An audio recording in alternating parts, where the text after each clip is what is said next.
It's okay. Welcome to session 9, I think it is, of Fever Swamp. We're down a few players because there seems to have been some miscommunication, even though I still think I was very clear that it was next week that we would be missing and not this week. But very well. To be honest, I didn't hear any indication at all because I was tired. Was I even didn't I leave early? I think so, but I thought we discussed this at the beginning of last session, like before I started the recording. But it was before I started the recording, so I can't go back and prove it. Damn. Going to have to start recording the pre-game chat so I can prove the things I said. Really, you should just record everything you say, like in the future or the present. Right. Everything I say, all the time, all the places. Audit your phone. Yes. Anyway, so, yes. I was also unable to figure out how to, on this new version of OBS, which I downloaded for my laptop, because I'm not using my normal computer, because I'm traveling, how to get it to record Discord. It would just not show up in the thing, so I don't have the neat little pictures of all of our avatars blinking up. So everyone tell us who they are and what character that you're playing so that our audience of 2 will know who's here. Hi, I'm here. And who the hell are you? I'm the person who is playing Phil Sticker. Very good. I'm Slag. I'm the person who plays all the characters that die. Presently Currently playing Bork. Bork, the We the haven't dwarf bothered to know his name. warrior. Yes. Um, Statistically, he will be dying soon. I think it was actually Retro's character that was the one that was closest to death. Anyways, I'm Creator and I'm playing. Who am I playing? Kildrak, the Dwarven Bard. And I am Togan, and I am playing Ixa, the Kobold Paladin. Very good. So, last time, of course, you returned to the village of Clink, and divided up your loot, sold all of it to the merchants, and made a very handsome profit. We mostly spent about 4 hours discussing how we would divide the loot and compensate the group for treasure utilized. It was only It was an exciting episode. It was only about an hour spent on the loot talk, and then another hour spent on leveling up. Yes. So, you were all now in the village of Clink, and you have received your portion of gold and silver. And the plan is to take a few days off, while Lucas regains some spells, and then casts some spells, and then regains some other spells. Regains those spells that he cast. If I understood his questions right last time. So, yeah. And since he's not here, I guess these are the ridiculous adventures we go on while he's in the village. Possibly so. But I assume that that you're all going to want at least the first day in the village, so that you can get your full rest. Okay. Yes. So,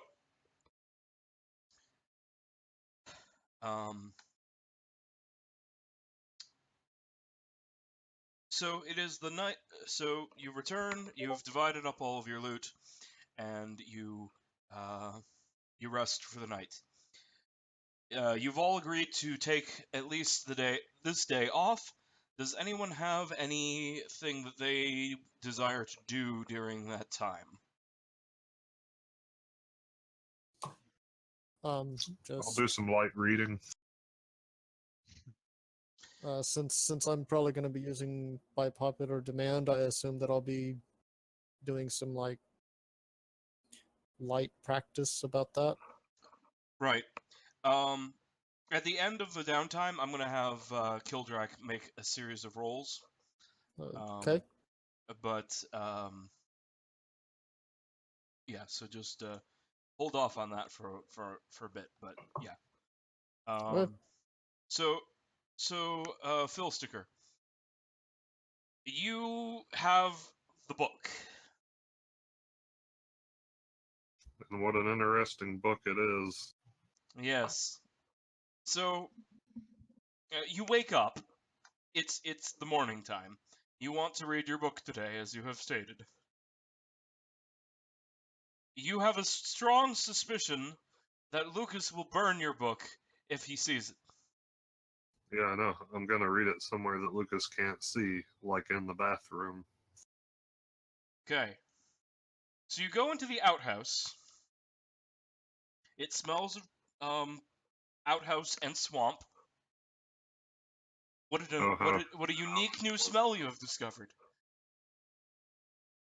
Right. I need to think of another dumb place to go read it.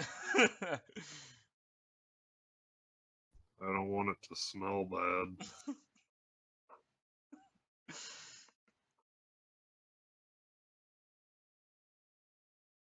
Filsticker spends the first couple hours that morning scouting out a good place to read it. Well, let's think. Do you have any friends in the village of Clink that you would feel safe letting know you have this spooky book? I don't have a friends section on my character sheet. So I don't think he does. I don't think he does either, unless he wants to go and find his new goblin friends. Oh, he figured they weren't close enough yet. Right? That can't be their first isolated encounter. Hey, I got this cursed book, makes you go insane. Right. And then she says, oh, yeah, those humans are always going insane. Let's read it together. Probably not the best first date Let's- idea. Let's read it together and laugh.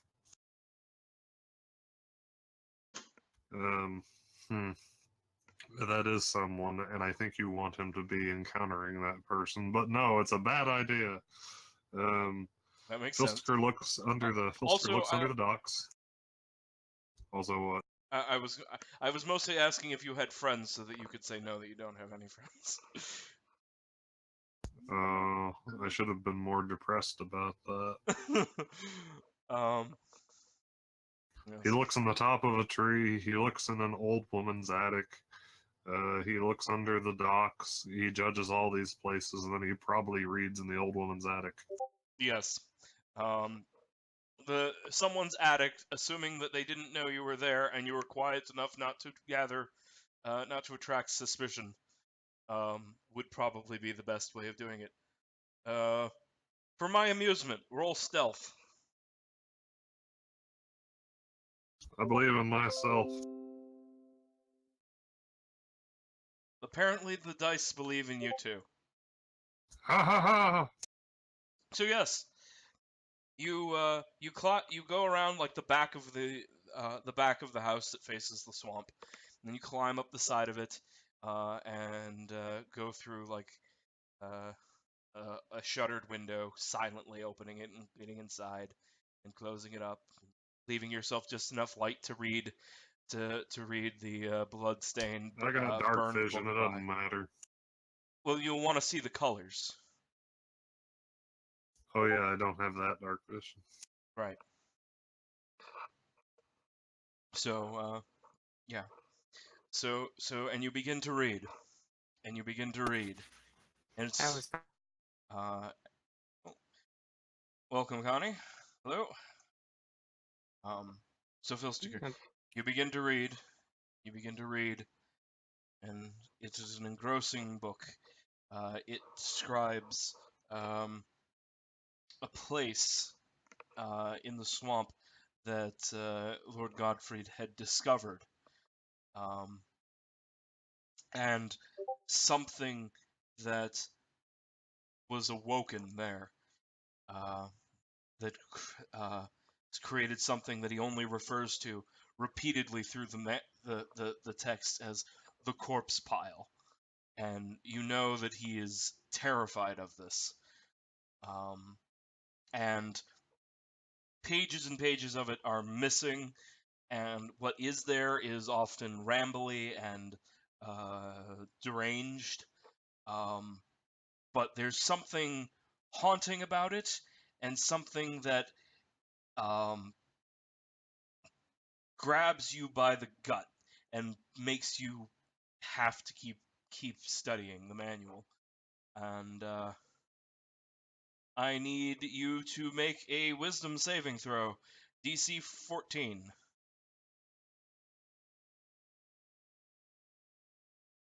I pass. It's interesting, but it's not too interesting. What exactly is the gnomish thing? Is it only magical effects? Let me check. Yeah. Or is it actually all saves of the mental variety?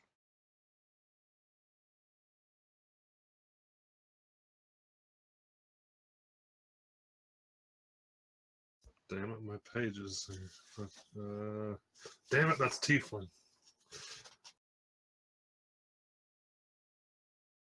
Okay, here it is.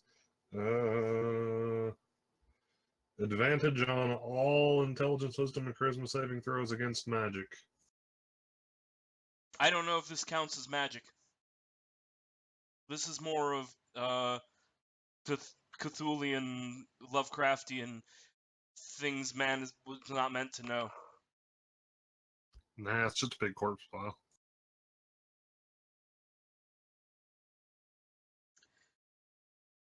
Well, I don't know if the insanity is magical in origin and it's some kind of magical contagion, then I would assume so. But if you believe that simply the knowledge is so horrible, then I would not get advantage and I would fail.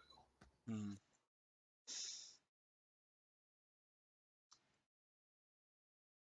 Hmm.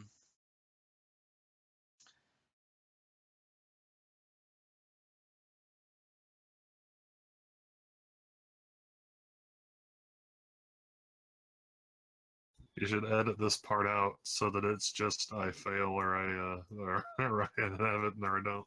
Yes.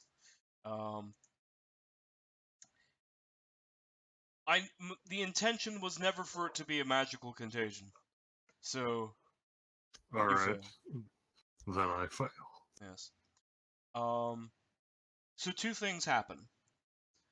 One, you learn that something called the Corpse exists somewhere in this part of the swamp. In one of those 4 hexes. You can't be any more precise than that.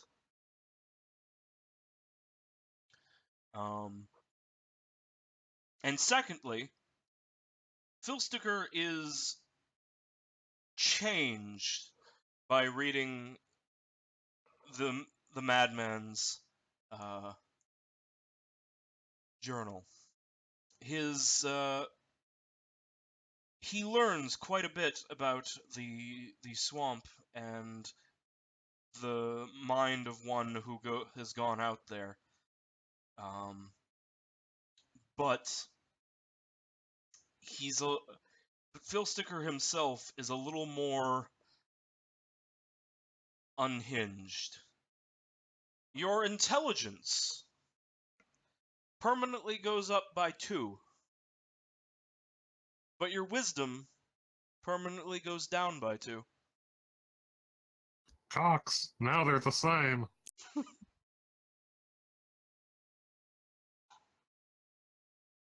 And all my skills have changed. Yes, you change quite a bit. Oh god, now I have positive modifiers on every skill.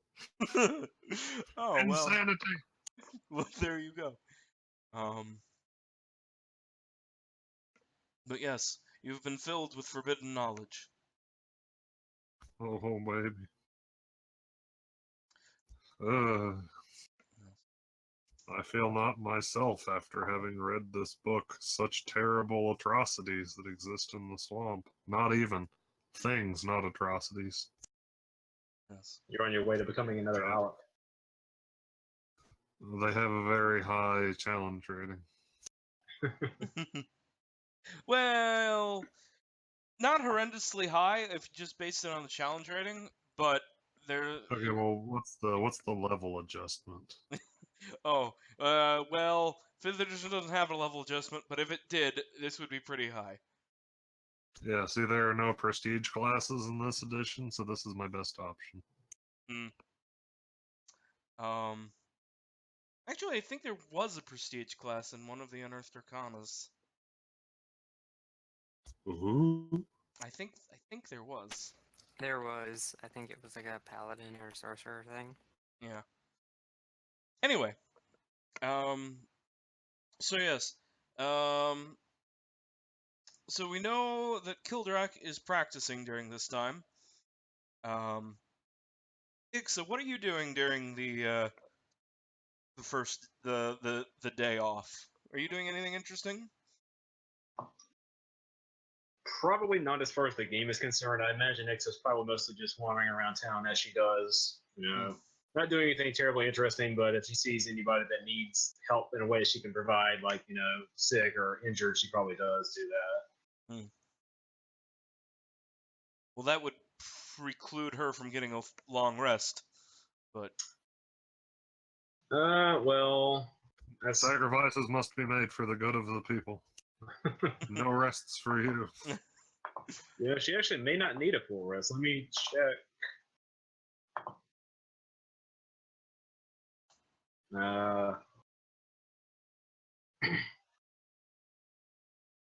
Yeah, actually, you recover your. Well, no, she was injured. I think that. Well, I did max my HP out after the last session, assuming there would be a long rest. But because HP only recovers fully after a long rest, right? when you make a long rest, your HP is fully recovered, and you recover some of your spent hit dice. Yeah, she had not spent any hit dice or used any of her abilities, I don't think, so none of that mattered. But Okay. Anyway, so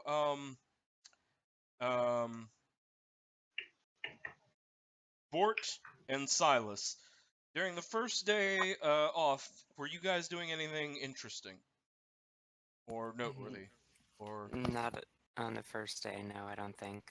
okay? So night falls. Vilsticker, you have finished reading your book and have been thusly changed. My You- head hurts. Yes. You leave the old woman's attic, I assume? Yeah, better get around to that. Okay. What do you do with the book now? Probably gonna go deliver it to Jasmine, I guess. She wants it, right? Well, she wanted all 3 books. Yeah, I know. She gets the one because let's see. So the other one that we got, did Lucas burn that or did he keep it? I don't think he burned it. He only said he was burning everything that was in the basement. So I'm going to assume Okay. that I'm going to assume that was not burnt. All right. Because you guys looked through it and it wasn't. He didn't seem particularly interested in it, and it didn't explode or turn anyone into a ghost. So. All right. But I don't know who was last carrying it. It might have been Bort, or it might have been Lucas. So yeah, I'm not sure. If, I wanted to go try to take it from them, but Lucas isn't here, so Mhm. I can't. I think that I don't know. That just means you can't resist. Yeah, I cut his head off and I take the book. How about you just take it from his pack? Oh, well, I can do that too. Mm-hmm. Well, I mean, the player isn't yeah. here. I don't actually want to take it from him because he's not here. I will tell you what.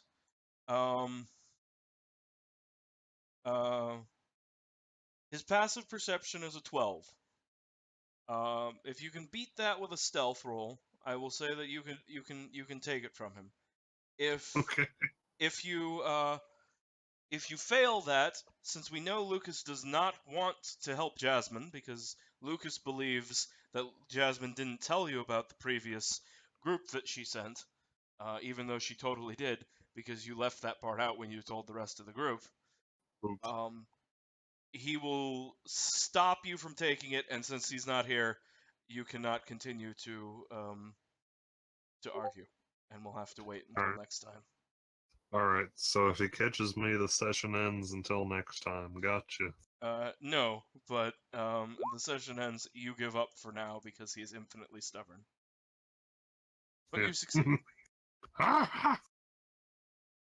So you steal the book. Alright, Lucas will be informed of this. Yeah. I got 2/3 of the books. Mm-hmm. Filsker doesn't feel like going back to the house by himself right now, so these will have to do. Mm-hmm. I'll go visit Jasmine with these books. Okay.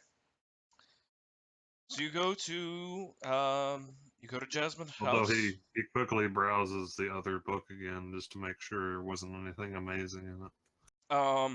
It was a description of landmarks, monuments, ruins, etc. throughout the Fever Swamp. Filsticker suspects that if he were to consult this book before attempting knowledge rolls about things in the swamp, that he would get advantage. Oh shit.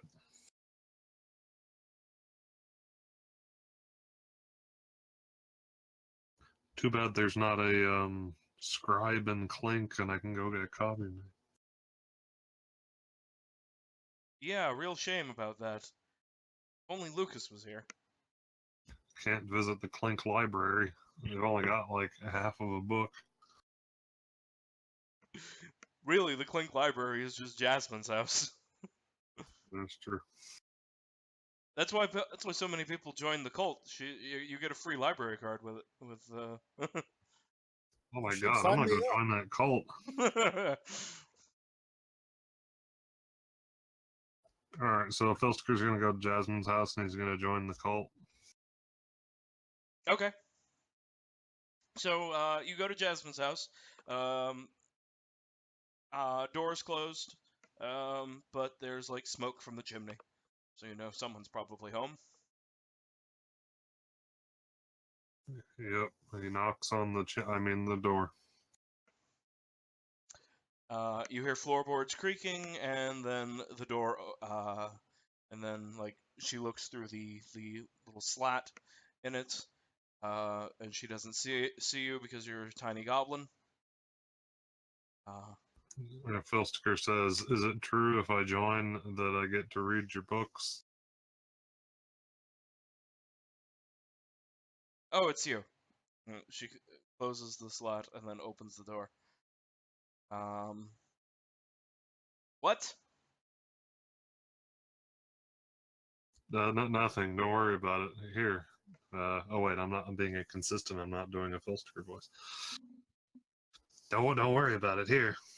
I got 2/3 of the books. You found them. Oh, excellent. But Ethel died. Oh, Oh, Defil, that is a shame. This swamp seems to have claimed far too many of his order now. Um, if we It's see any other monks from the Order of the Open Palm, we must warn them about this place. It seems. yes, they shouldn't be allowed in here. He was What he was happened to him? well, there were in the house there were some suits of armor with rotting corpses in them.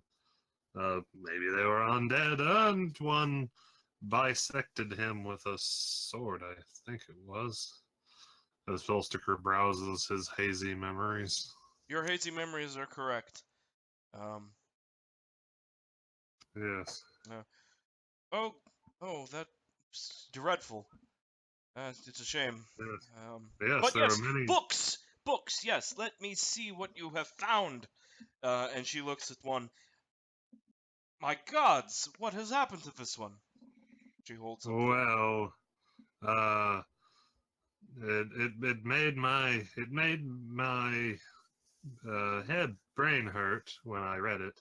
But that's not vomit. That's not vomit. I vomited on an old taxidermied cat. No, it was in a secret room under the house where the old lord was still there. He was a big black ghost. He flew away though. She's like flipping through it. Like half of the pages are destroyed. This is a tragedy. And it was covered in giant exploding mushrooms. Um, I snuck past and I took it. I took it. Um, don't let the cartographer know this. He wants to burn everything, everything. Uh, He's too afraid of the big black ghost.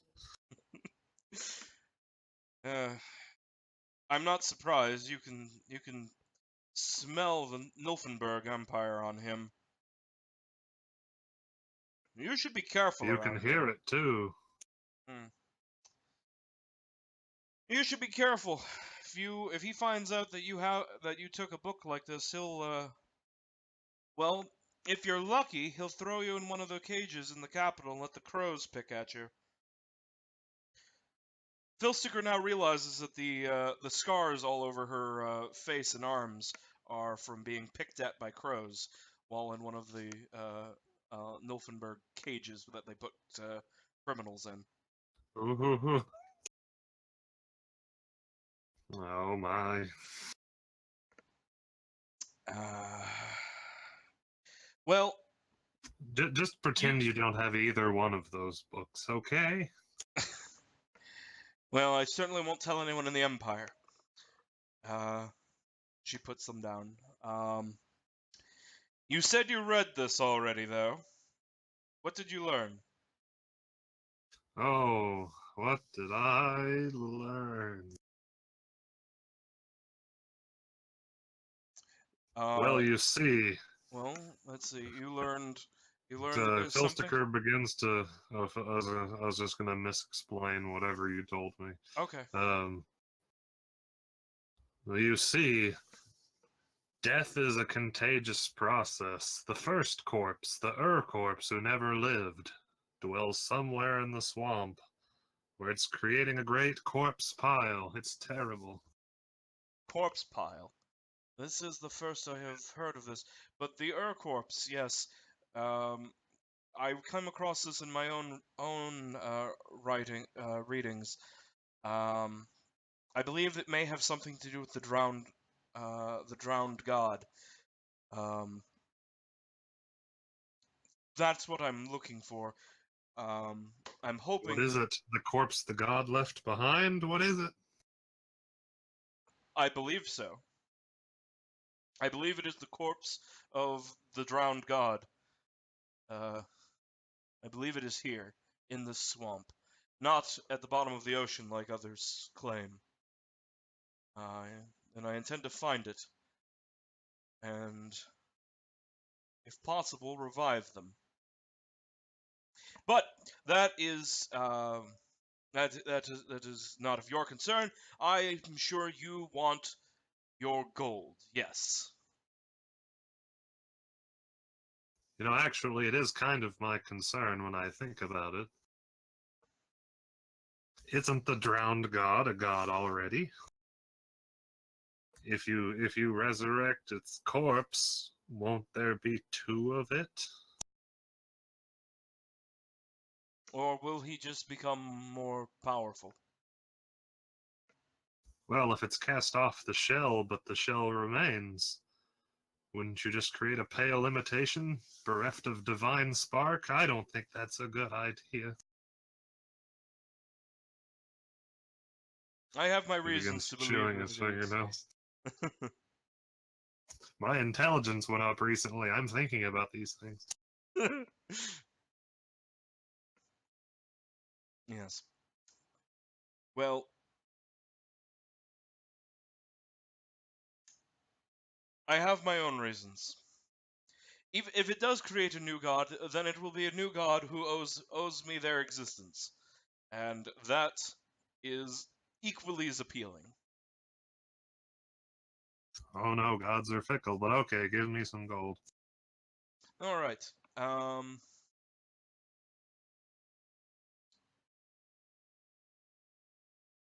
She goes back into the other room, and she returns a short time later, and she hands you a solid gold uh, gear held on a chain, a gold chain. You know this to be one of the symbols of Primus, the gear representing the clockwork nirvana where of Mechanus, where Primus resides. So is this a holy symbol of Primus and gold? Yes, this is a solid gold holy symbol of Primus. Obviously stolen. Yeah, okay. But it is it's very valuable. Even if you just melted it down for the gold value, it's very valuable. Yeah. She says, "I think this will do nicely as your payment." Yes. Oh, certainly. He takes it.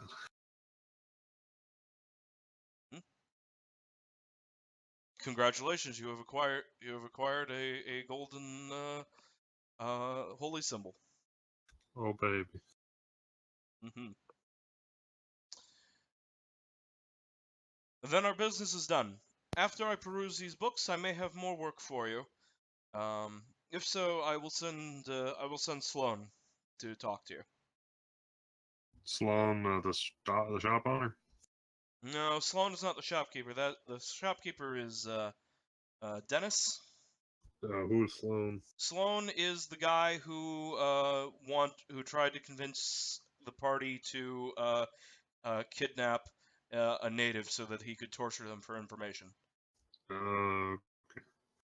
Sloan is not a good guy. Okay. Sloan is a very bad man. Right. That Ixa helped out by healing his children when they were sick and dying. Oh, that stupid kobold. Oops. Oh. Maybe. And well, Sloan's children aren't necessarily evil. Just maybe. Yeah, and Daniel, that's the They shopkeeper's need name, to be not punished Dennis. anyway. Alright, yeah. Yeah, Daniel. I don't know why it keeps sticking in my head as Dennis, but it's Daniel. Yeah. I should just officially change it to Dennis because I'm sure that there's like an episode or two that I just called him that the whole time. Well, then I'm gonna remember him as Daniel. Okay, good. His name, because that's his proper name, Daniel. Who, Dennis? Yeah, Dennis. Dennis, you know Daniel. His name's Daniel. Yeah, okay. All right. Filster waffles mentally about asking her about the strange circle that he is compelled to draw in crocodile blood. But then she says something about Sloan, and he's like, "Oh wait, isn't he an asshole?" And he forgets about asking, and then decides not to when he remembers. And he goes back home with his awesome gear. Very excellent. So, Yes. so you leave Jasmine's house. You have this gear. What are you doing with it? He He's gonna puts it in his multi. pocket. Okay. Oh, sorry. I was just gonna say he's gonna multi-class into cleric now. I could. Yeah, multi-class is a... Oh, wait, no, my wisdom just went down by 2. I'm ruined. I actually can't multi-class as cleric now. No. You bastard. You fucked me up. Well, you read the book that had, do not read written on the cover, so, You decided it wasn't magic, you damn you. Yep. let's see. I was going to go and check your alignment to see if you could even be a cleric of Primus, because I was pretty sure that you were going to be some form of chaotic, but you appear to have written Warwilk as your alignment, so I don't know what that means. But Oh, it's a class alignment. I see. So true neutral then. No? Maybe? Well, if you aren't aligned with the objectively existing forces of objective good and evil that exist in the fantasy universe, or the objectively existing forces of law and chaos that also exist, if you are not aligned with either of those, you are by definition unaligned and therefore true neutral. Quit putting your labels on me. I'm sorry, the universe put the labels on you by having like the blood war and good and evil being objective moralities. These are things that exist. Do I at least... That's what you get for playing D&D. Can I at least speak neutral? No, because alignment languages only existed in that one edition that isn't this one. And what's the... Okay, yeah. Yeah, he does nothing in particular with the holy symbol right now, because it's presently an exciting chunk of gold to him, and Right. he's imagining the scenarios where he could actually sell it to a cleric of Primus somewhere, and they'd be like, "Where the fuck did you get this?" And he'd be like, "I found it in the bathroom or something," and then they'd like divine truths or something and have him put in a cage with a bunch of crows, and he's like, "God damn it, I don't want to melt it." It's kind of nice. I should build a clockwork toy and hide this inside of it. That's what Philsticker does. That's a very goblin-y thing to do. Toy, and he puts the gear inside of it. All right. It's a toy frog. Do you have Tinker Yes. Tools? And Tinker Tool Tinker proficiency? Tools. Oh yeah, I need to go buy Tinker Tools. You could sell them your gear. Yeah. But okay, yeah. So it's late. So for now, you hide it in your pocket and are going to squirrel the gear away and never let anyone know that you have it. Until that one day when I need to like make a prayer to Primus really fast, and then I use it. Right. Yes. Right. And who knows? Maybe that will work for you.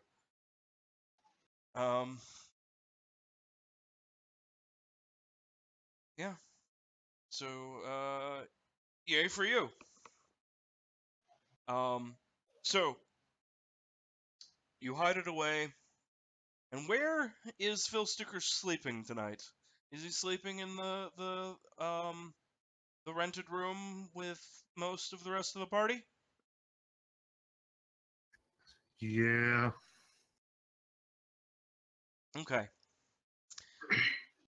As Phil Sticker sleeps, he gets he has the crocodile blood dream again. It seems somewhat more forceful this time. He awakes in the middle of the night, and he has an urging in the back of his brain, telling him to go outside. Everyone else is asleep. Okay. God, I gotta go outside. All right. I guess he'll. Was there a window? No, yeah, there's a window. It's closed right now. All right. He goes and opens the window. Okay. No, you're gonna let the swamp in. Oh, that's a good point. Okay, instead he goes out in the hall, Mm-hmm. and if there's a window out there, he opens that window. Okay, sure. Sure, you go out into like the little room that is that has like the stairwell in it, and it's separate from like the sleeping area. And there's a window in there as well. And you open that, and you look outside, and you see, Swamp Town. How you doing, Swamp Town?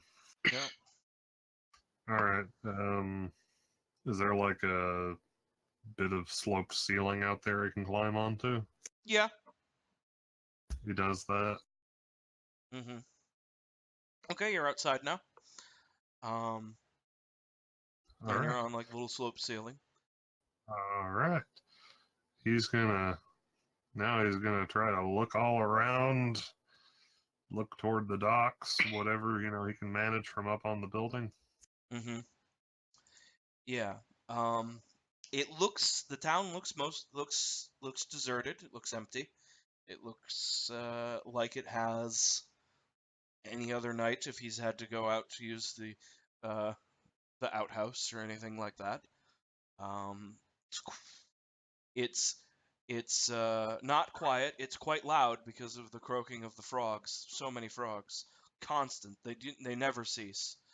Um, uh, it's quite maddening. You could go crazy listening to these frogs. Um, I'm sorry. This is just real world like experience because like the pool's right out my and outside my window, and and sometimes the frogs. Anyway, Yeah, I've been hearing frogs around here lately, which is weird because I'm up on top of a hill. mm-hmm. Yeah, it is weird. Anyway, um, but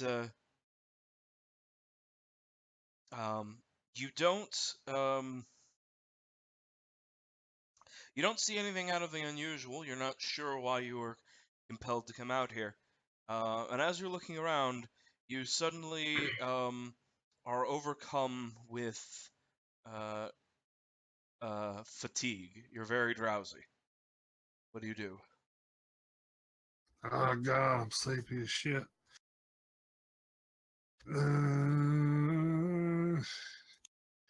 I better get on a level surface.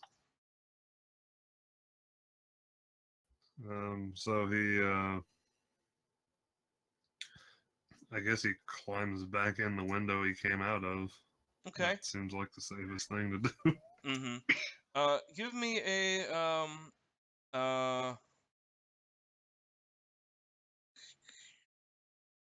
wisdom saving throw. This is against magic, so you that 15 will count. Oh, good. Yeah. Yeah. So you manage to get back inside through the window, and um, and uh, the supernatural sudden exhaustion um, uh, ends. You're now just the normal tired of having been woken up at night. God, something's messing with me. I should wake up all my friends and we'll go outside and kill whatever it is. Okay. Filster's confused by these things. Is there anyone downstairs in this building? Daniel would be downstairs in his room. All right, but there's like not sleepless drunks in the front room or something. No. Oh wait, that's right, because this isn't a tavern. This is a room over a shop. Yes. Yes. All right. Well, Filster's fairly curious about this now. He also has a powerful He urge hears for some something. crocodile He blood. hears something thud onto the roof. Oh shit! He looks back out the window. He sees sitting on the roof. He's not quite sure how it got up here. Is a fat, lumpy, warty toad. The ugliest toad he's ever seen. It looks almost as ugly as a goblin, and it croaks once, and as its eyes are fixated on Filsticker, and its eyes suddenly turn a shade of bright blue, and Filsticker feels the fatigue washing over him again. Oh god! Oh god! It's a goddamn mind frog. All right. Filsticker tries to shut the window. Okay, you need another wisdom save. All right. Okay, you shut the window. You hear the frog outside, or the toad. It hops about after you do this, seemingly angrily, croaking furiously. I don't know what this frog wants. I need to get a God. Okay, some kind of magical mind frog. Sending me dreams. Sending me. Oh wait. Oh shit. Oh god. Well, then why would it be trying to make me go back to sleep? Oh god. It's obviously a communication attempt from my god, right? But why? Or fuck. No, I don't know. Why is it trying to make me go to sleep?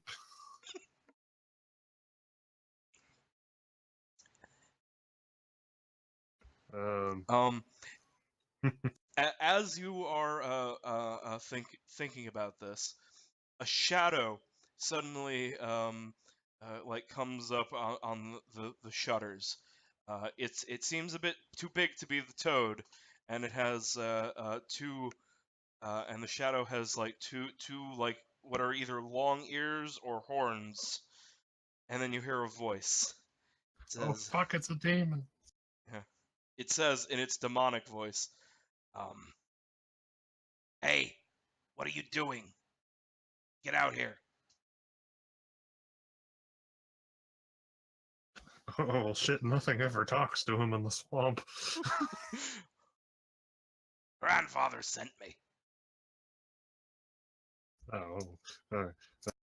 Filsker opens the window and goes out there. Oh well, why were you trying to make me go to sleep? 'Cause I Are you got to about to put you. attack me? I have to put you to sleep to give you your gift already. Oh, well, that's a little unorthodox, but okay. Just go to sleep already. all I ain't got all right, night. all right. Let I me can't do just. this if everyone's in there and they're going to go freak out because a demon's trying to kill you or something. All right, Why are you a demon anyway? That doesn't make any sense. Anyway, okay, Well, I told just- you not to pick the demon because, as you're familiar for the back of the chain, because it doesn't make any damn sense. But you insisted. What are you talking about? Alright. Filsker sort of just positioned himself on the sloped roof such that he wouldn't roll off because he'd have to roll like sideways or something. Right.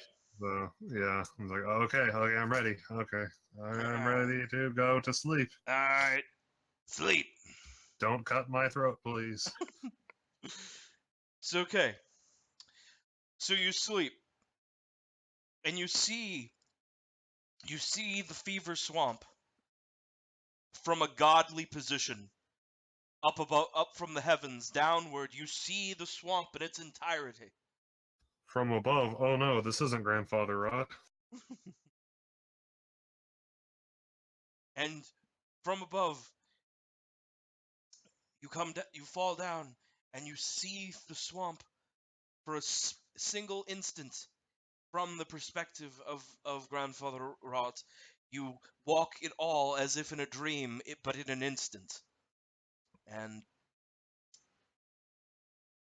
then, but very little of it sticks to your mind, as it is, it all Too passes much information to communicate to the player. Yes, and well, that and too much information coming into you too fast for the mortal mind to filter it all. Gods are always doing that. Yeah. You would think that they would learn. They gotta slow shit down. I think it's just an easy way for them to impress us. Yes. It's like, this is what I see all the time. And as you are taking all this in, the last thing that you see is you see Grandfather Rot's face, and he's looking at you eye to eye, and he's awake in this vision that you're having. His eyes are open, and you see him face to face with you, and you're getting closer, and he's getting larger, and before long, you're falling into the black of his eye. It's falling into it, and then you Could awake. be the black of his nostril. No, it's the black of his eye. You fall through the bright. He's got like bright blue eyes, kind of like a White Walker from Game of Thrones would be a visual reference point. If you have seen that, he's got like brilliantly blue eyes, and you're falling into it, and you fall into his pupil, and you were suddenly awoken in terrible pain, as terrible pain in your left eye, and you awake, and you can't see out of your left eye, and your hand is gripping at your wound, and there's blood all on your hand, on your face, and with your right eye that you can still see with, you look around and you see the little closet, and he's holding your eyeball in his hand, and then he's like, "Yep," and he eats it in front of you. Ah, you motherfucker! Wait. Hold on. Just give it a minute. It takes a second. What? What? Just give the magic a moment.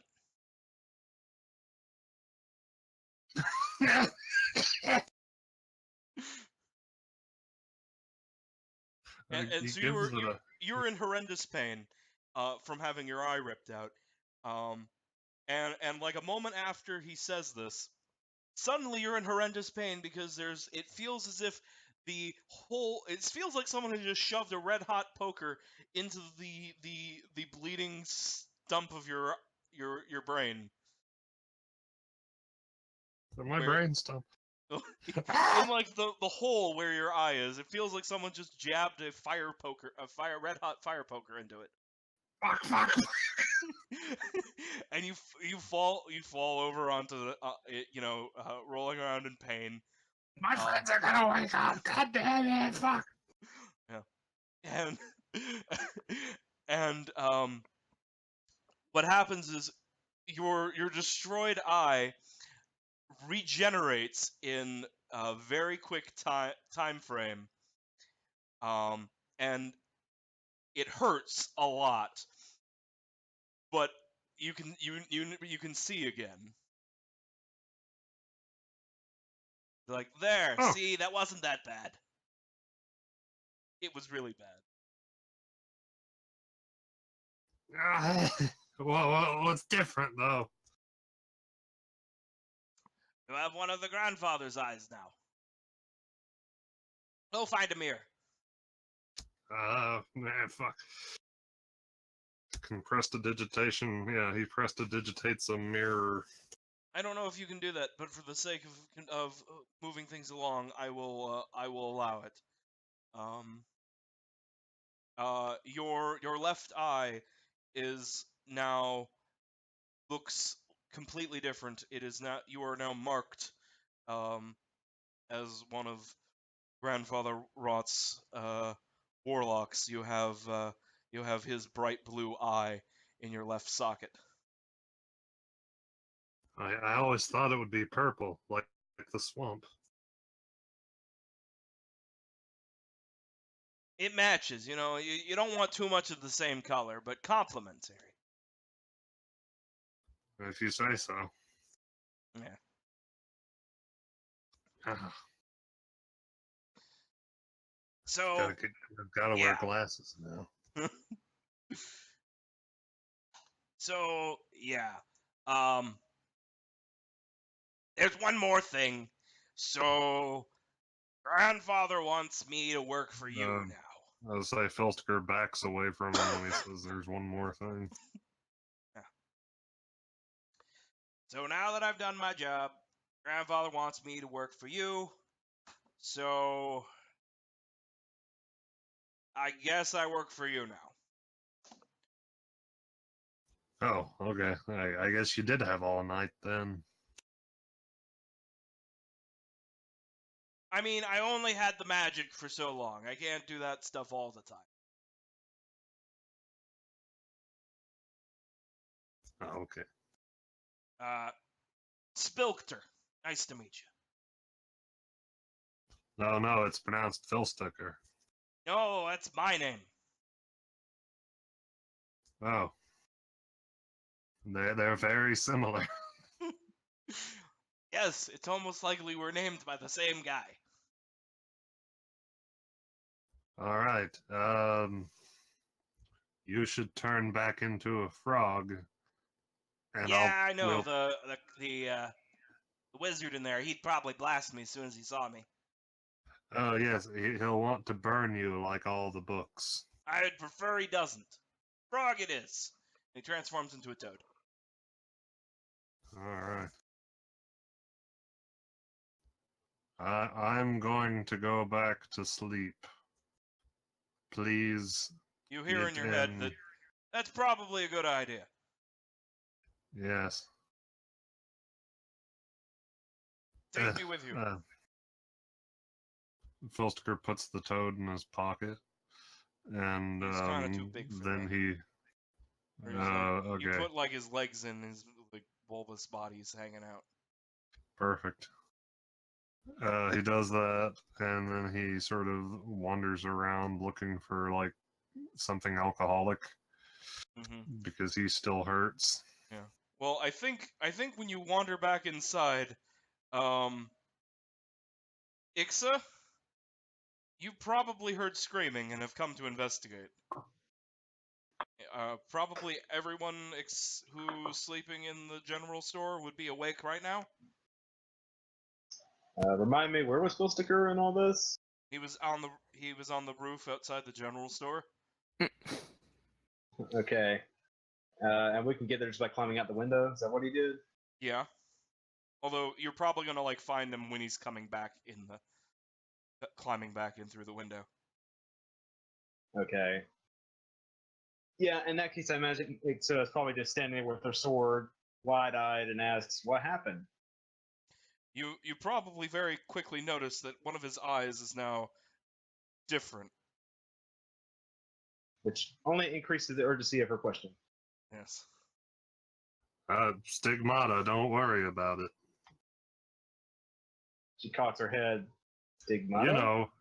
You know, being a cleric and all that. He bumps her shoulder. And then he rubs his eye like it hurts. She holds up a hand and says, "Does Fistiker need help with that?" Like, as if to heal it or something. Yes, do you have anything to drink? Yes. She, of course, has a water skin or something like that she can offer him. He pushes it out of the way and continues to look for some wine or something. There is alcohol down in the general store. Alright, he's gonna take it and leave some coins. All right. Mark off a couple of silver. He'll leave Electrum to add insult to injury. Damn it! That'd just The be money mean. changer doesn't take Electrum anymore.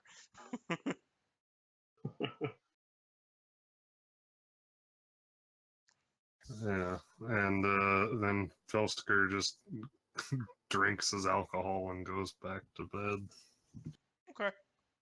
Luckily, Ixa made no comment on the frog. I'm assuming she didn't notice that in favor of the eye. Although, if he keeps the frog on his person, yes, it's probably going to be suspicious, and I imagine she's going to watch him for a little while. Mm-hmm. Yeah. Okay. So Phil Sticker, that was good. Thank you. Go ahead and take your inspiration. Oh boy, it's finally back.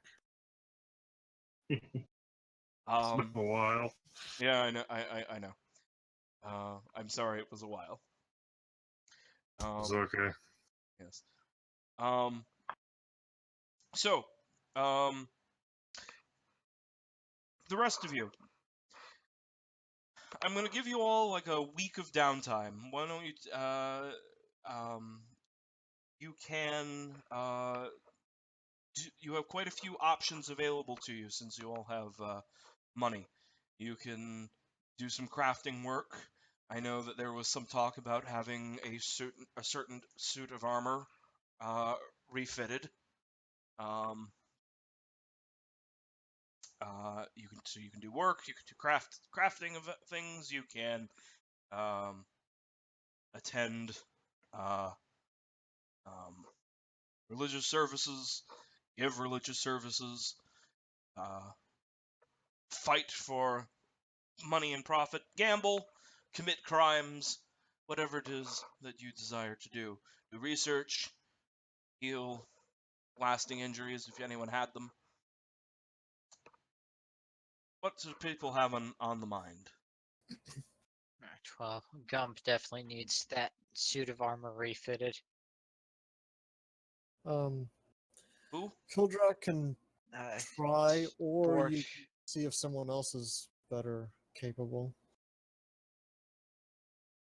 Mm-hmm. Well, Kildrak is certain that there is no one better capable than he in. Of course. That was a meta sentence, of course, because Kildrak believes that no one in this scummy town is capable of besting his smithing arts. Right. Probably Um, true. You might Yeah. actually be right about that, though. At least you might. Yeah, those people don't have classes and shit. Felstiker probably, like the next day when he looks all weird, whispers to Kildrak, like, if you find any crocodile blood, I'd love to have it. I mean, I guess if you want it, then I'll keep an eye out. It's weird, and Next time you fight a crocodile, I just could use some. That's not suspicious at all, buddy. But sure. Oh, that's Where'd you good. get that? She got Good, that I was phone in your worried it would pocket be for? suspicious. Oh no, it's totally suspicious. It's just like not illegal or anything. So sure. Hey, At least it's not illegal yet. No. If Vilstiger keeps asking about it, they might decide to make it illegal. Very possibly. Mm-hmm. oh, there's no law in Clink. That's probably true. Oh, he also tells Kildrak, you know, Kildrak, I bet you could become the mayor of Clink if you wanted. But You're why would I? so handsome and charming. But why would I want to be the mayor of all of these humans? It doesn't make any sense. Vilstiger has no answer. Yeah. I'll think of a reason to try to get you to become the mayor later, okay? Sure. You think on that.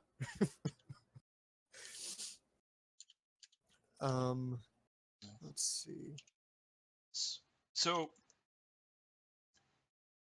Kildrak believes he could do the best job, especially since, you know, the human smith in town, you know, was not trained in dwarven techniques, and you are fitting a dwarf. Of course. So, you know, you were very sure that you would be the best choice in order to make the armor, you know, fit Bort perfectly. In fact, it's probably illegal under Dwarven law for anyone else to make it for him. Well, if it was dwarven armor. Right, but it is human-made armor. Also, Bort isn't a Bort has no clan, so he is legally speaking a human. Yeah, and Kildrak is a little bit exiled right now. Yeah, so he's also legally speaking a human, but don't tell him that because he'll kill you. He'll Yeah. also be honor bound to kill you. Yeah. It's complex. Just remember, Oh, dwarves the are humans Klingons, have. but shorter. Mhm. Say that again, I'm sorry. Dwarves are Klingons, but shorter. Yeah. So they'll And, buy, and, and by orcs, being orcs in underground. this setting are Klingons, but greener. Yeah, there you go. They're Yeah, not but I mean, obviously, Kildrak is definitely going to go to board and Yeah. Oh, but you know. there was a but to my statement. He Hmm. would be the best. Kildrak would be the best, but if he does it in order to do it quickly and in this time frame, he would be doing that instead of making money for himself in the arena. Okay. I think that in terms of like his own sensibilities and honor and all of that other crap, Mhm. that he would rather help out a fellow dwarf, even if it's a clanless dwarf, Very good. than make money on the side. That said, I don't know if Bort is going to accept that or not. Hmm. Because if he's clanless, then who knows how he was raised. I mean, Bort is definitely going to accept better armor. And if you're willing to help make that better armor happen, then he is all too happy to accept your help with making better armor happen. Yeah. So, like, I can't actually find where the crafting stuff is in the book. Hmm. Don't worry about the Okay. the crafting stuff because this is like a refitting, which is slightly different. Okay. I left my books in my car, so I can't actually look up the. So I'm going to make up some things. Okay. The crafting stuff is kind of dumb anyway. It's Yeah. really bare bones. Yeah, it basically It's like the short thing is if you're crafting something, you can make 50 gold worth of stuff per week. Okay. Yeah, But in this case, I'm just going to say it's just going to take you 1 work week in order to do this, to refit the thing with a successful Smith's Tools roll. Okay. If you succeed, I'm going to say the DC is 10. If you succeed, then you will do it. If you fail, you'll have to buy some of the components because you just can't make them fit, and Okay. you'll do it, but they'll also be a gold cost. Okay. But it'll be So- less than the value of plate. That's good. I can't afford plate mills. One thing I apparently never filled in the attribute for Smith's Tools. Right. I think this would be something that probably like floats around, but I'm just gonna say it's strength based. Strength in this case. Okay. It's right. I mean, right now it's set to query, which I mean that makes sense. Right. So strength. I think I set it up properly for proficient. And oh, I think we had a whole thing about this before. Mm-hmm. There's actually a jack of all trades option under the proficiency bonus for tools. Oh, that's cool. Yeah, we know that under like the there was an option like on the sheet level thing to enable that for the skills. But, Okay. yeah. Right, Oh, but I didn't see it before about the tools, so I just thought I'd mention that since I saw it. that's cool. So yeah, 16. So, Kildrak, you set out and you begin your work. And you have to pull board aside like at the first day, and you take a bunch of measurements, and board it seems to take forever as he is exacting, and he wants as many numbers as possible. Numbers are good. Right, and he's measuring you in every which ways you don't even see like how it matters for what he's doing, but it takes like over an hour just measuring you. Has to make sure that crotch bulge is perfectly sized and shaped. Yes, Hey man, you don't want your cod piece to chafe. you really don't. You don't want it too small that it squishes your bits, and you don't want it too big that it's loose. It's got to be perfect. And then Kildrak gets to work. Over the week, Kildrak, you have time to reflect as you work on this. So I have a question for you, Kildrak. Kildrak is a dwarven bard. He clearly has magical abilities, granted from his being a bard. My question is, how did Kildrak come to be a bard? What was his training like? Well, he's a bard, but it's more, of course, gladiatorial. Mm-hmm. Right? He was more about the showmanship that went on in the arena where he lived, in his mountain home, I guess. And he was just drawn to that when he was young.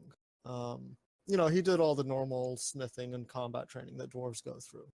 Mm-hmm. But what he really enjoyed was the showmanship and the flair of the arena. And while he was, as a young dwarf, which of course is probably like ancient for 50. humans, he ran across one of the more frequent competitors in the arena, and struck up a conversation with him, Mhm. and just trying to figure out like, how do you do so well at this? You didn't seem to be much special. He wasn't the strongest or the fastest or any of that. And the person he was talking to pulled out a flute Mhm. and just showed him just a little simple spell, maybe prestidigitation, Mhm. nothing much, and just kind of winked at him and went off to do his fight. And Kildrak proceeded to hound the poor bastard for Mhm. months before finally the guy just got fed up with it and was like, "Fine, I'll see if you can do this. I'll teach you what I can if you have any skill." And sort of halfway apprenticed under that guy for a time, and found that yes, he did have the natural ability to cast bardic magic. And through all of that, trained up under that person for a bit and worked his dwarven combat skills and constitution into it all, and followed and went into the arena that he enjoyed, and found that he had a very good knack for not just winning but for drumming up the crowd very well, and consistently managed to please well enough to have a comfortable living out of it. And through all of that, he worked on his magic, and on his bardic skills, but always in light of the arena, Mhm. in light of supporting that. And so it's not like he ever went to a bardic college for it. Right. It's not like Right. the dwarves really, at least his mountain home, didn't really encourage that too much. Mhm. But he picked up an instrument here and there, found that it was easy for him, and that he could learn them pretty quickly, presumably just because of the magic working its thing. And essentially, after the person that he learned under for a time wandered off somewhere else, kind of had to learn the rest of it himself. But found that he was capable at a wide range of things just directly because of the magic that he had. Great. Cool. Thank you for the story. Have Mhm. your inspiration back. Cool. And now I will proceed to forget half of that, I'm sure. Well, it will be recorded forever. Oh, goody. A dwarf taught you bastardized wizardry. Yeah, basically. Well, it's kind of better than wizardry in that, he can also like do healing stuff with it. A wizard can't do that unless you're can also hit an people in artificer the and you face. make it into enchanted water potions. He's really more like a half cleric, half wizard. But yeah. Yeah, I feel like since bardic magic doesn't make sense as a form of arcane magic because of that, Mhm. like it's secret hobo magic. Yeah. It should just be like the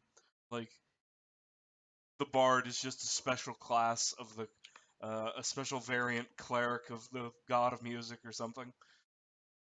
I've always thought of them as like, and that's sort of where I was coming from, but I thought of them as like a different type of sorcerer almost. Mhm. Yeah, that Oh yeah, makes you sense. mentioned the natural talent.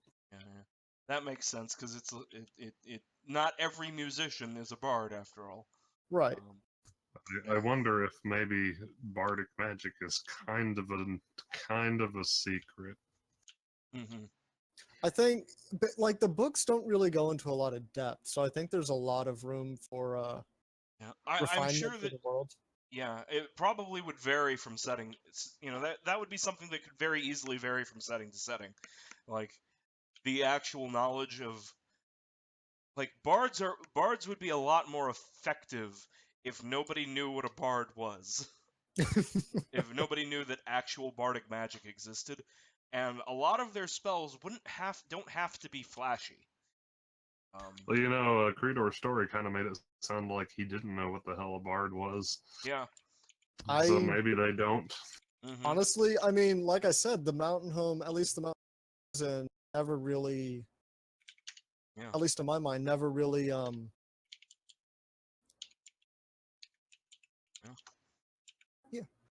but they never really like encouraged much of the musical arts at all. So there just wasn't, even if bards are known in other areas, there wasn't any foundation for them to start from. Mm. So there, it truly is just like hobo magic, like Salah said. Well, Again, in my head. I believe in like AD&D, like the first version of or maybe even older, in the first version of the bard actually used the druid spell list, which is why they have like this why they're like arcane casters but have healing magic, Interesting. because the original bard used the druid spells. Anyway, so yes, so Bort, what are you doing while your armor's being worked on? It's a good question, because on the one hand, he could earn some money with some casual larceny. Mm-hmm. On the other, that seems like a scummy thing to do and a dumb thing to do in a town that we're probably going to come back to a lot. Let's just piss off all the natives. Mm-hmm. So, I would say he could try his hand at brewing, since that is his But then profession, you'd be basically. competing with what's his face. More importantly, he doesn't have any actual. He doesn't actually have the supplies to do it, and he doesn't have money to buy supplies, I don't think. Mm-hmm. Because he got none of the.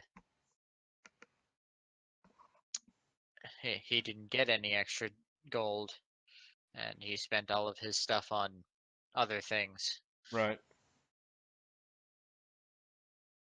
So I guess he could see if there are any odd jobs around town that he could do to earn some cash. Okay. Yeah. So you're gonna need to make an ability check. When it let's see, for doing odd jobs, most of the odd jobs that you're going to find that people are willing to pay you for are manual labor. So athletics? Yep. So I need you to roll athletics. Alright. Also, then roll a d10. If you get a 1, there'll be a complication. Oh my. I rolled an 8, and I rolled a 16 on my test, so. Okay. So you chop about a year's worth of firewood for this little old lady, who really should move out of the swamp, but she's been here for 50 years and she ain't going nowhere. Someone broke into my attic last night. It was terrifying. Since Sala has placed a old lady into the town, and you chop about a year's worth of firewood for her, and she pays you in gold, and you earn enough to live a comfortable lifestyle for the week if you like, or if you choose to live less, you can have the difference in gold, whatever it is. Alright. I don't have my book, so I don't know how much a comfortable lifestyle is, but you earn that equivalent. I will have to look Yes. because I don't know what that Comfortable is either. 2 gold pieces a day. Okay.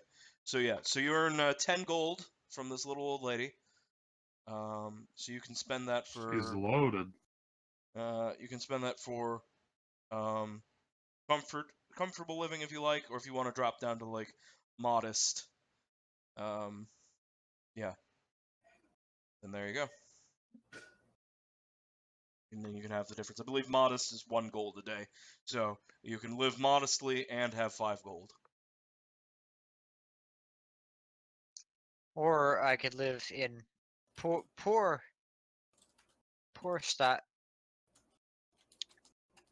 standards Mm-hmm. and have I'm guessing it's 5 days. Yes, 5 days. Unfortunately, that living case, in unfortunately you'll get mugged while you're living under poor standards. I'll have 9 gold. Yeah, that's true. You can do that. However, so what are the penalties for poor conditions? Disease roll or something? Mm, Let's see. It means going without the comforts available. Here, I'll just see if I can copy paste this. Simple food and lodgings, threadbare clothing, unpredictable conditions result in a sufficient, though probably unpleasant experience. Your accommodations might be a room in a flop house or in the common room above a tavern. You benefit from some legal protections, but you still have to contend with violence, crime, and disease. People at this lifestyle level tend to be unskilled laborers, costermongers, peddlers, thieves, mercenaries, and other disreputable types. mhm, So that's probably how Bort is used to living. mhm. Yeah.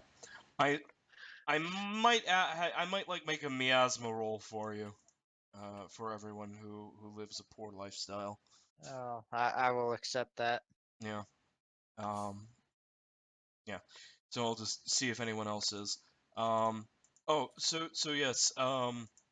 Kildrak, since you were working on the armor this week, you didn't earn any money, so you'll have to spend out of pocket for your 5 days of lifestyle.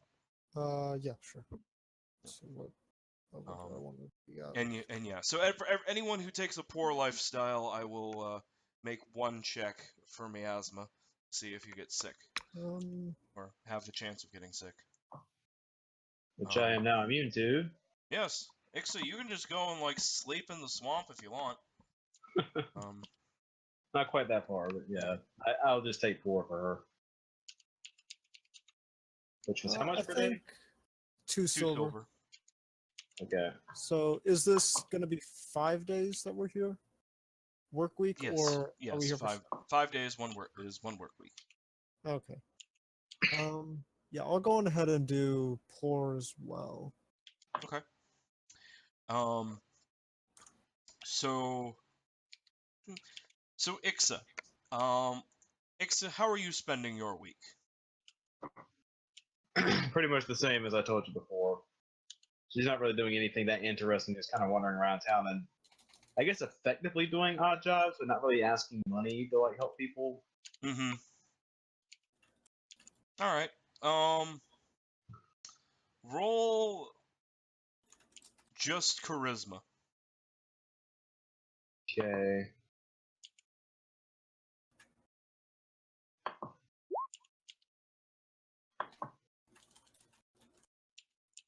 That's not good. Yeah, you spend your week. You help out in minor ways. But you leave no lasting impression on the town. So Yeah, by this nothing point, special. everybody's used to it. Oh, actually, wait. You do need to check for complication. So roll a d10, and roll a 1, and something interesting will happen.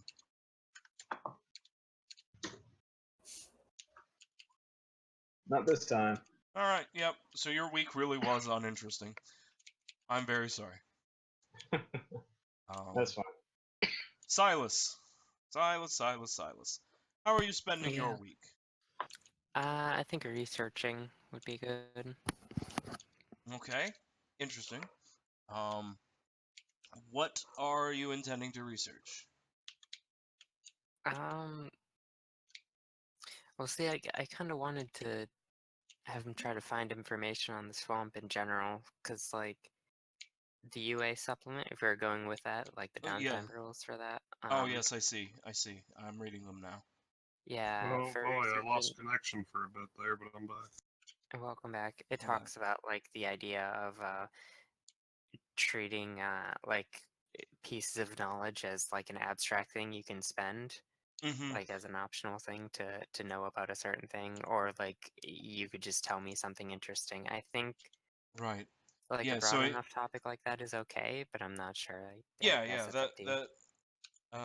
that seems good. Yeah. So you can do that. All right. How much are you spending? I didn't have it open right now, but it was like 100 gold per like +1 bonus to the intelligence roll or something, right? Right, that's how it works. So I there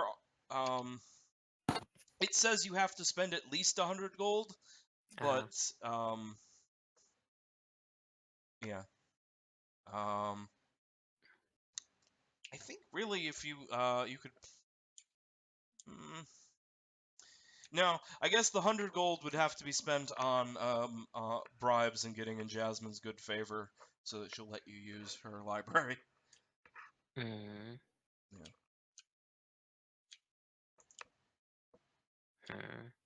All right, yeah. Then if that needs to be done, I'll spend it. So that puts me down to 65, and yep. And then you would roll intelligence with a +1 bonus. Okay. Uh,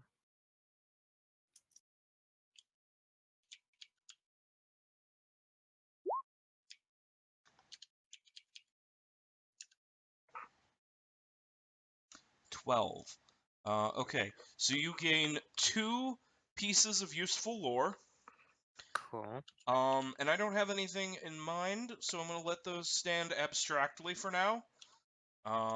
You can call them in a later time. All right, nice.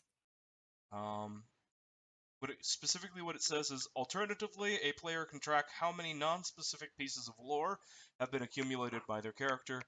At any time during play, the player can expend a piece of lore to learn about a monster, a place, a person, and so on. The character has a sudden insight or recalls the relevant information.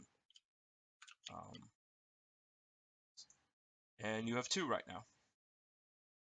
All right, cool. Okay, I have those written down then. Also, you can have a number of unexpended, non-specific pieces of lore no higher than 1 plus your intelligence mod. All right, so that's 2. Right. Right. So you are maxed out on unspecified knowledge. Yeah. Your mind can hold no more abstractions. Yeah. Yes. So, Phil Sticker, how are you spending your week? How are you spending your week? Yeah, how's he spending his week? Okay. Oh wait, I forgot to ask Silas and Ixa their questions. Oh, please go ahead. Yes. No, please don't. I've been awake for 24 hours. Very well. Oh no, you can ask Telgan. Yeah, But... I will ask Telgan. I will ask Ixa, but Silas will have to go without his inspiration for another week then. So I'm fighting to You stay didn't awake, ask so I'm fine me with about that. board either. What? You didn't ask about Bort either. Oh, Yeah. I thought Bort still had his inspiration. No, Oh, he that's right. used it. Yeah. Sorry, I did actually have a question written down for Bort. I'm gonna ask Ixa first though. Okay. Look, I actually do have inspiration, but you can ask anyway. Oh, I will save my question for later then. It's hard to think of questions for you, so I will ask them later. I will save it. Sport. Yo, Why are you here? I mean, Why did you come to the Fever Swamp? Really, it's just an accident of birth, isn't it? Two people came together. well, once upon a time, my when Bort was really small, his family was called upon to go and join a fledgling settlement not too far from here.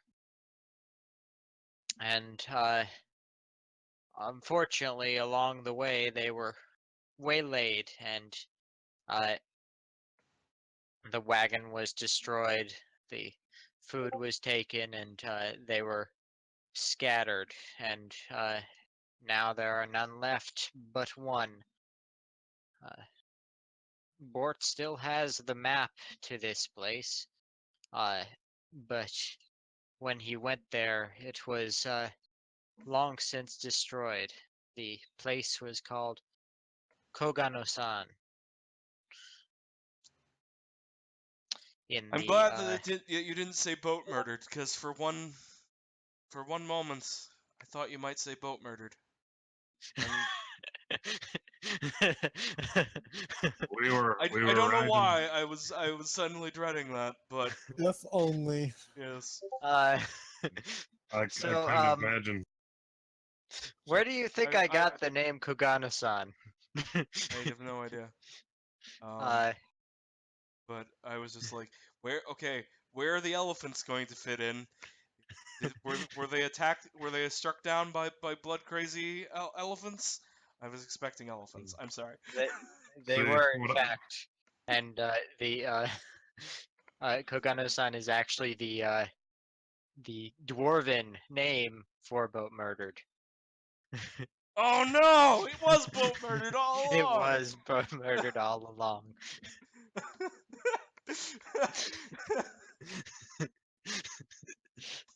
I'm sorry. Okay, well, there you go. I was right to be concerned.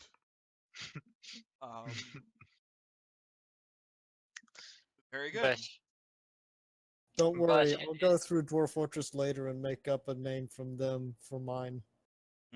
But in his time as a youth, he spent his time wandering, and one of the towns he tended to wander about in was Clink. And eventually, one day, he was called upon by one of the residents of Clink, a certain Jasmine, to join up with a party and go out on a quest into the swamp to find some books left by a long forgotten scholar of some sort. And we all know how that went. Yeah. Just great. Absolutely amazingly. Well, thank you for telling the story. So go ahead and remark your inspiration.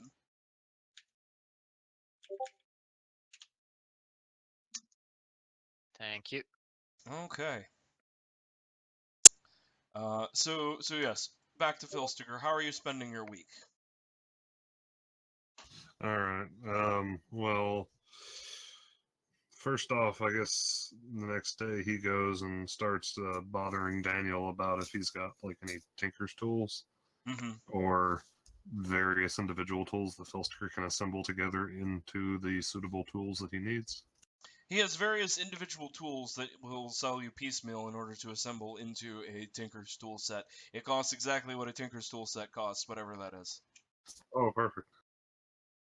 All right. Philsticker ends up buying 50 gold worth of individual tools from Daniel. Right.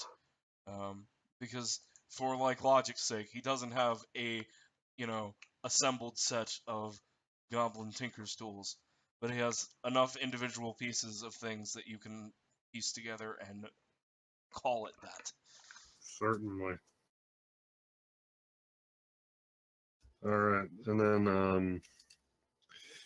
then Felsticker, like, spends an hour, or he, like, buys some wire and little pieces of steel and shit, whatever he can from him. Hmm. Spends an hour constructing some kind of goofy clockwork toy. Okay. Please describe for us what this clockwork toy is, or what it looks All like, or right. what is it intended to look like? Felsticker constructs a small mechanical goblin wearing a top hat that it lifts up off of its head as it walks, and every, like, 5 steps or so, it stops, lifts its hat up in the air, and then it opens its mouth and spews a little flame for a moment, and then begins walking again. Okay, that sounds suitably amusing and also useless. So you can tinker on that for your downtime. Give Oh, me it only takes an hour. really you can do it that quickly? Yeah, Oh, I did is that like I didn't realize that was your thing. but you have to build it again for an hour every day. Oh, I see. You have to keep fiddling with it. It's one of those it's one of those racial features that's, like, not elaborated on enough at all. So Mm-hmm. you've got 3 options: a music box, fire starter, or a clockwork figurine. You can have up to 3 active at any time. You have to fiddle with each of them for an hour each day, or they fall apart. This feature does not expand in any way. Okay then, yeah. So you build your little clockwork man and your little fire starter. All right.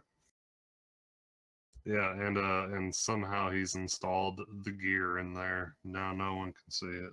Mm-hmm. Perfect. So you'd have to like take the gear off the gold chain bit, but that's fine because it has like a clasp. Yeah, I was assuming it just goes through the middle of the gear. Yeah, it does. Um, and so yeah, and you incorporate the gear part into like the internal components, and I don't know, you hide the chain like inside the hat. So if someone was very clever and like tilted it up to look inside the hat, maybe they'd see a glint of gold. But if they're using it normally, they would not. Perfect.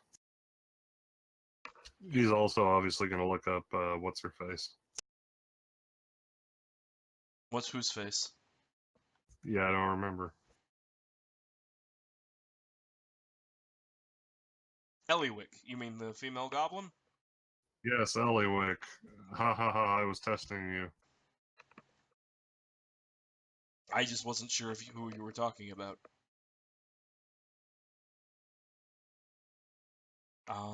Yes. So you find you follow the sounds of explosions to her father's workshop. All right. Um, Oh, it is like a ways out. It's like technically off of a little bit off of the rest of the village. Um, and um, uh, you walk down this rickety old dock uh, to their house. It looks like your stereotypical mad inventors uh, um, workshop. You see a brass barrel outside of the outside, which you recognize with your tinker vision is obviously the folded up form of the apparatus that they were riding around in. There's man, he almost wants to steal that. there's there's uh, the sound of hammering inside the workshop. All right. Filsker stares at everything, and then he smacks on the door in traditional goblin style. Smack, smack, smack, smack. The hammering continues, but you hear Eliwick's voice. Who's there? Smack, smack. I mean Filsticker. The There's- goblin you met in the swamp. There's a pause. There's a pause. The hammering continues, but the door opens. Eliwick is there. She's wearing grease-stained overalls, and has like funny goblin magnifying goggles on her head that she's wearing, and they've have made her eyes look very large. And she like staggers back from the blinding sunlight. She pops them up onto her forehead. Filsticker! Oh, it's so good to see you. It seems you made it back to Clink safely. Yes. Wait, my god, what happened to your eye? Oh, it fell out, but it's okay. I got this new one.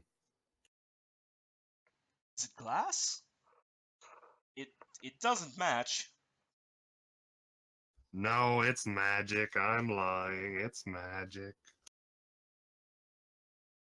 What kind of magic changes your eye?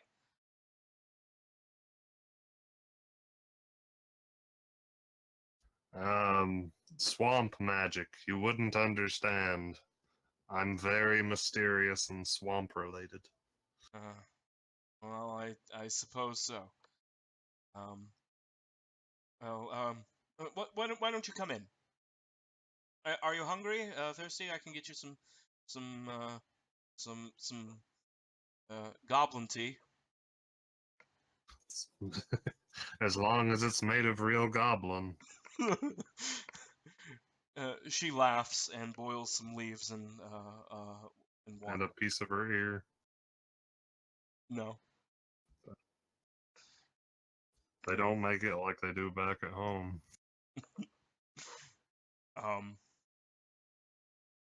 Her father is over in his work over on the other side of the shop. You can see he is assembling some sort of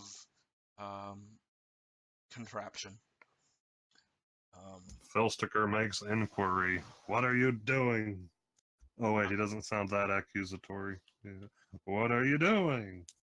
I'm working on a new weapon for the apparatus. It's too dangerous in this swamp. I need more tactical options. Yes, it is very dangerous in the swamp. Yes. He's holding up some sort of like orc-sized spear, and he he just examines it, and he's like he puts it down, and he gets back to what he's doing.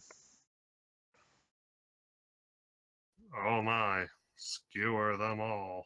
Ha ha ha. It's not the best choice for the undead, but the claws can take care of them pretty good. This is in case we run into a dredger.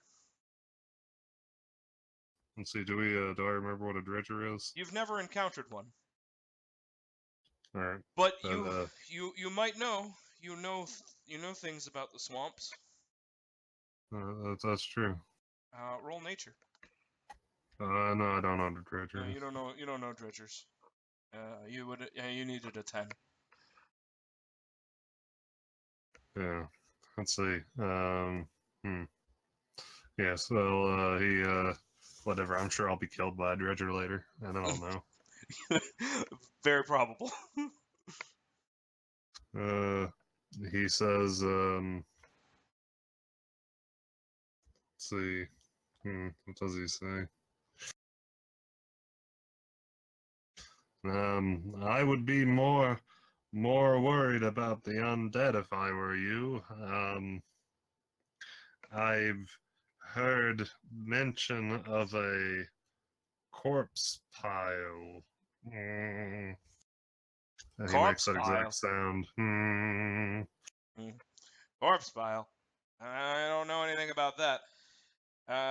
According to the locals, the natives, they tell us, they tell me that the undead are a lot worse in recent months than they have been. They didn't used to be so numerous. Things have gotten worse recently. Yes. Yes, I am of the belief that a greater undead threat is approaching, and I was wondering if you two could help me with something. The father just kind of like shrugs, but Eliwick says, a greater threat? If we can help prevent some sort of catastrophe, uh, we would be happy to help. As long as it doesn't get in the way of my work.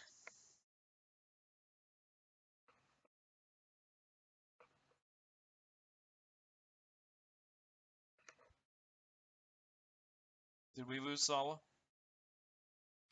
Did you? Am I still here? Oh yeah, you didn't respond after I finished talking. Oh, I didn't? No. Oh.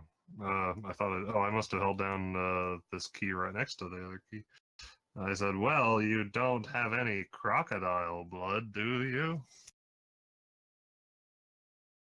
Crocodile blood. Ellie, did we use the last of that? I don't remember, Father. You had the bottle. Well, let me check. See, the engine here is powered by crocodile blood. He's a crazy artificer. He does alchemy too. Okay. He throws his hammer down and he goes over into the alchemy section of the lab, which was always here the entire time. And he opens the cabinets that were obviously built into this house with humans in mind, and he like crawls into it and like he's crazy swamp Yoda or something. He's like, and he's muttering to himself and naming off, Eye of Newt and Toe Frog and Baby blood. Wolfsbane, Virgin Blood, uh, non-Virgin Blood. Need that for some spells. And Saltpeter, Bat Guano, so much Bat Guano. I would use more of this if I were a wizard. And If only. But then you'd have to ruin your ability progression. yeah, I know, multiclass is terrible, right? Here we go. Yeah, I got some crocodile blood. It's kind of old. That's not a problem, is it? Did his dream say if that would be a problem? His dream didn't say. In his dream, he collected it himself, though, so it was fairly fresh in his dream. Oh, okay. But his dream didn't specify. Well, he could use this blood to sort of stretch out any blood he does get. Should be okay. I'm probably going to need more than that. I better go kill a crocodile. That would be the best way to do it. I'll give you this. I'll give you this though for 5 gold. Oh, He holds out his greedy goblin hand. Yeah. Let's see. Filsticker is like, well, it's pretty old. I'll give you 4. Deal. All right, I only highly overpaid for old crocodile blood. Yes. Yes. So what is it that you need crocodile blood for, Phil Sticker? Potion brewing? Um.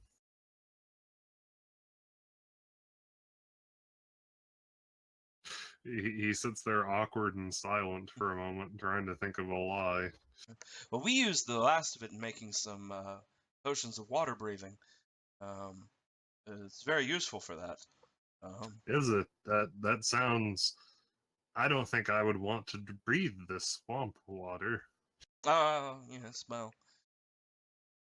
Last time I was in the water, I got the.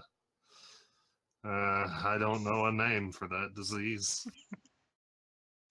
The other guy who got in the water, he died of unrelated causes. well, it's good to have the option, even if we hope not to use it. Yes, yeah.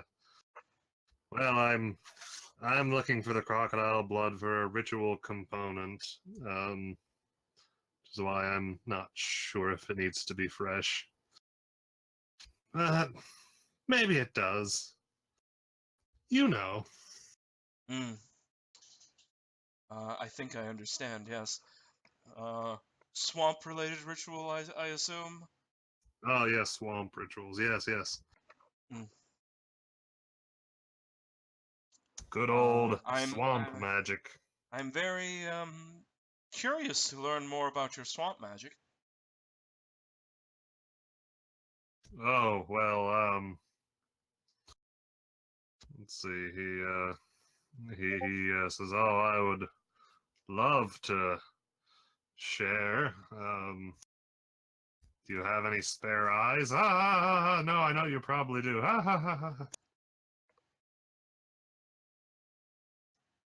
If he does, he laughs exactly like that. She laughs nervously. Oh no, not really. Oh, you don't lose your eyes until you get pretty far in the swamp magic game.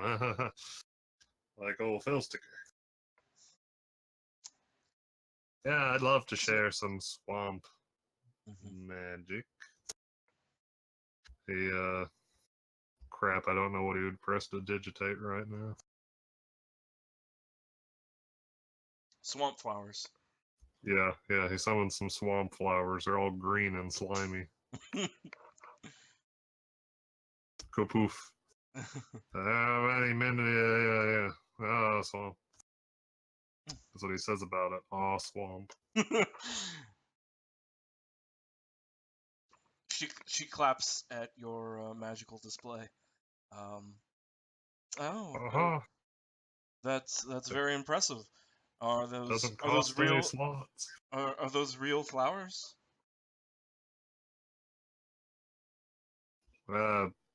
No, as they vanish. Oh, that is a shame. Um, but But very the real impressive trick. flowers. Oh well, the real flowers are somewhere. Yeah, So I'd have to go. I'd have to go get them. so you are did you study this magic or are you a sorcerer?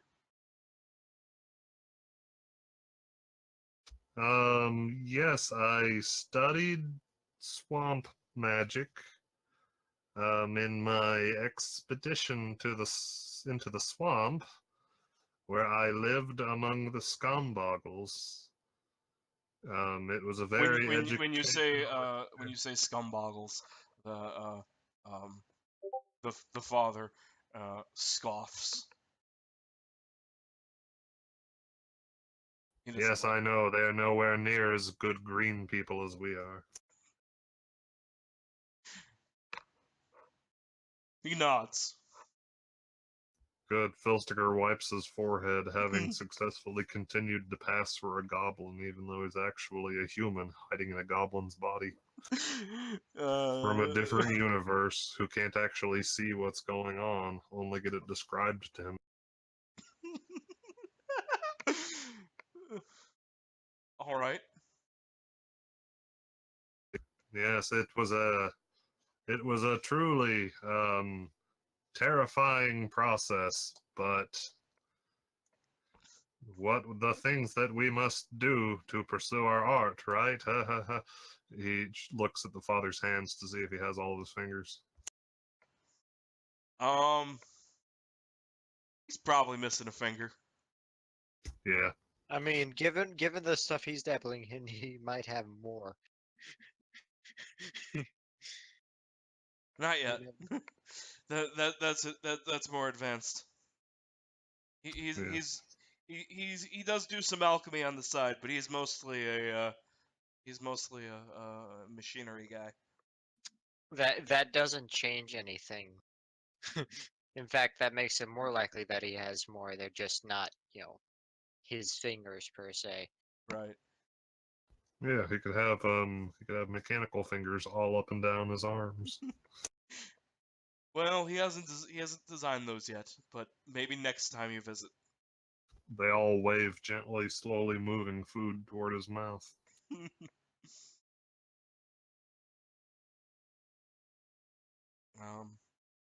Yes, let's see. Filstiker, let's see.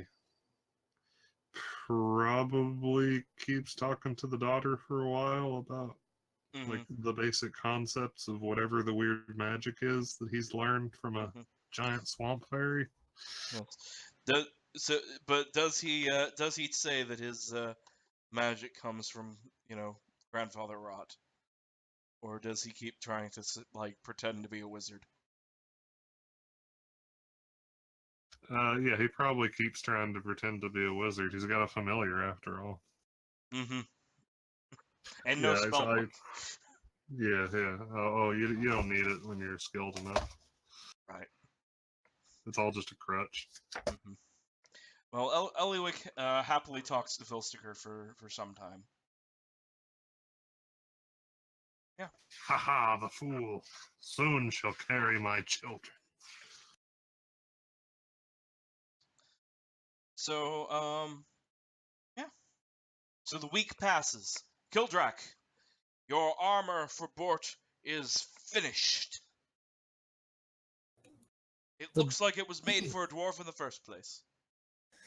All of these silly humans thinking they can make armor. Ha! This is true craftsmanship. Hmm. I mean, I guess at that point, just call Bort over and give it to him. Bort, your plate armor awaits. It's the finest suit of armor you have ever seen. Unless you've seen nicer, which you might have from a distance. Unless you've ever seen a real dwarf. Yeah. Well, okay, it might be the finest suit of armor that you've seen since your family left wherever they lived before they went to boat murdered.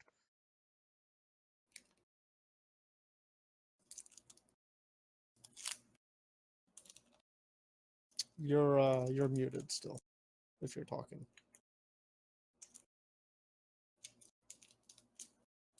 So I might have fallen asleep at the computer. That makes sense. I just kind of go and shove the armor at Bort. Yeah. Gently drape it over him. Yes. Bort wakes up. He's now wearing plate armor. He has no idea how this happened, or how drunk he had to be in order for this to happen. I must have been reborn as a chosen warrior. Yes. In this gleaming steel raiment. Yes. All right. But yeah. So since we are down like quite a number of players, and we've gone through what everyone's does for the week, I think that this is a pretty good spot for us to actually stop for this week. Probably, yeah. Yeah, fine with me. Yeah, didn't do any like adventure, but I think we did some good character stuff, and Yep. was good. One of these days, I'll actually name where Kildrak came from. Mm-hmm. Yes. Well, you have to save. You don't want. See, the thing is, you shouldn't give me all of your answers at the same time because I have to ask you more inspiration questions later. And if you give me like, if you give me all of the answers to every question I could ever ask up front, then you got nothing for me to ask later. And then You never get inspiration again. yeah.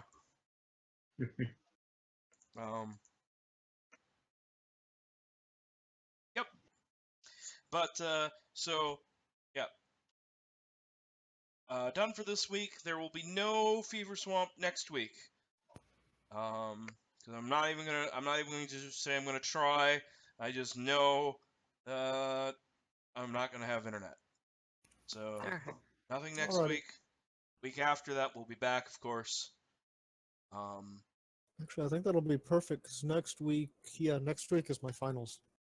Oh, that works out perfectly. Then yes. Okay. So yeah. Goodbye. Thank you for listening. Do YouTube stuff down there. You know what they are. And no episode next week, but subscribe anyway because there'll be more eventually. Goodbye.